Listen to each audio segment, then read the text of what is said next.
Yes. तर 9 ऑगस्टला RG Kar medical college Kolkata इथे एक अत्यंत दुर्दैवी घटना घडली। सेकंड इयर निवासी डॉक्टर जी आहे द्वितीय वर्षाची, तिच्यावरती अत्याचार करून तिची हत्या करण्यात आली। आणि या सर्व घटनेला कॉलेज प्रशासनाने किंवा तिथल्या लोकल गव्हर्नमेंटने एक सुसाईड असं दाखवण्याचा प्रयत्न केला। ही गोष्ट अत्यंत निंदनीय आहे आणि या गोष्टीचा निषेध म्हणून पूर्ण भारतभर आंदोलन होत आहे।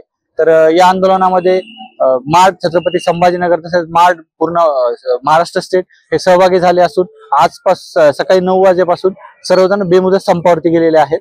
तर या संपामध्ये अत्यावश्यक सेवांना वगळण्यात आलेलं आहे। त्यामुळे सर्व अत्यावश्यक सेवा ज्या आहेत, emergency OTs, casualties, emergency services या सर्व चालू ठेवण्यात आलेल्या आहेत। संप हे अत्यंत शांततापूर्व पद्धतीने आंदोलन करण्यात येत आहे। सर्व डॉक्टरांनी काळ्या फिती बांधलेल्या आहेत। त्याचबरोबर जे इमर्जन्सी सर्व्हिसेस आहेत ते काळ्या फिती बांधून काम करत आहेत। तर बाकीचे जे डॉक्टर्स आहेत ते सध्या अपघात विभाग व इतर ठिकाणी जमून शांततापूर्वक निदर्शने करतात।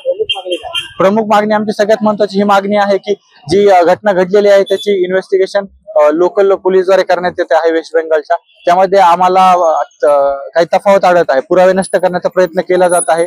तर यामुळे ही सर्व इन्व्हेस्टिगेशन आहे ती लवकरात लवकर सीबीआय कडे देण्यात यावी। त्याचबरोबर मेडिकल प्रोटेक्शन ऍक्ट जो प्रलंबित आहे पार्लमेंटमध्ये तो लवकरात लवकर अंमलबजावणी करण्यात यावी। त्याचबरोबर लोकल लेवलवरही सुरक्षा रक्षकांमध्ये वाढ, त्याचबरोबर निवासी डॉक्टरांना वसतिगृह, ऑन कॉल रूम या लवकरात लवकर तयार करण्यात यावे अशी मागणी आहे आमची।